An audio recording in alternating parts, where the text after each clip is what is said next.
Hi, Sophia. I'm Katherine.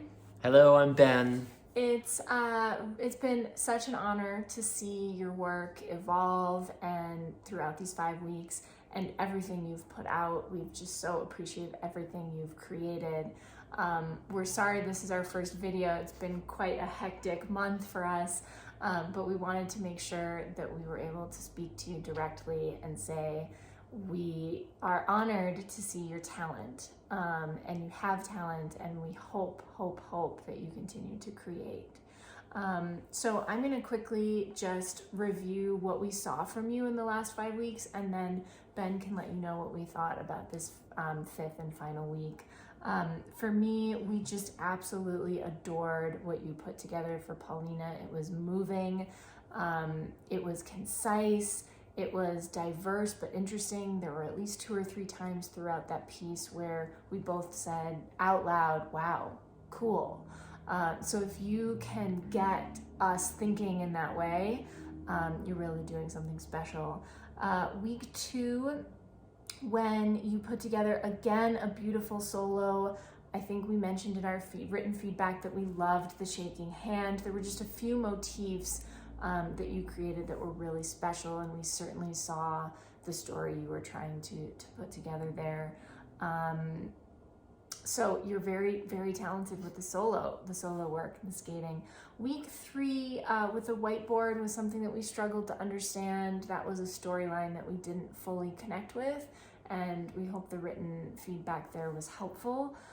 Just really wanting to understand, if you use a prop, how is that, how are you using that prop, how is it involved, etc. And then finally, and keeping it involved and making sure that it's really vital to your storytelling. And then week 4, we just loved what you did. You started on the wall, and then you had your skater push away from the wall. And it was a hard prompt you were given. It was complex in what you were trying to portray, and we thought you did that fabulously. So in general, just so excited by what you're up to. Yeah, and a lot of memorable moments. I mean, the week 4, pushing away from the wall, that was another moment where we both, wow, unexpected and really exciting. And I think what I've been most impressed with, is the way that you use your musicality. Very natural. It doesn't always feel like you're right on exactly what the music is saying, but it has this very easy connection where it's clear that you couldn't do it to any other music, and we can tell that you feel that very deeply, and it's fun to watch. So congratulations, and on a great breadth of work throughout this series. This week, exciting to see your final piece that you put together, and your poem was beautiful, and we really we enjoyed the way that you kind of brought it to life. We saw the struggle to see, we saw you avoiding obstacles, we saw how you were guiding each other throughout, and there were some really beautiful moments when you were pulled by your foot, you went forward and you curved around backwards, and cool shapes that you made, the skaters turning through to establish your shape. I think with the storyline, I got a little bit lost in the middle when there was a lot of unison, and I felt like, wait, how are they in unison now? Because somebody's lost and being guided. But then the ending was so cool, the way you finished up with the other, your blind self kind of behind and hanging on and being able to feel that. So that was a really cool way to end the story and to bring that narrative back together.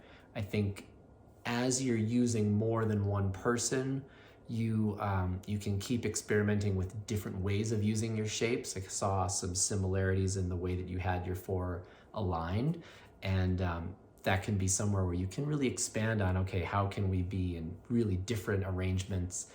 Yeah, I think I can add to that when you put people in unison, remember that your audience can attach meaning to that.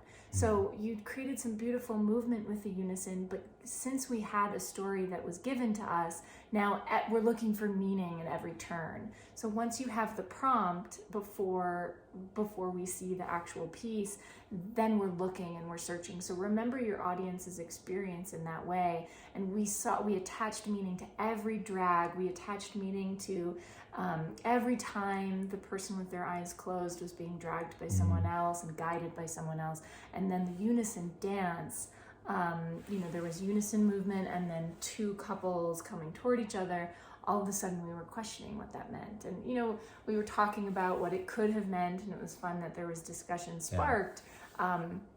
But just know that. And we did appreciate, though, that while you were in unison, you had your eyes closed. You were still blind while the others could see, and that was really powerful. So just great work. You're extremely talented. You have so much inside that you're bringing out and sharing with everyone. So thank you for that, and we love watching you throughout this whole series. Keep going.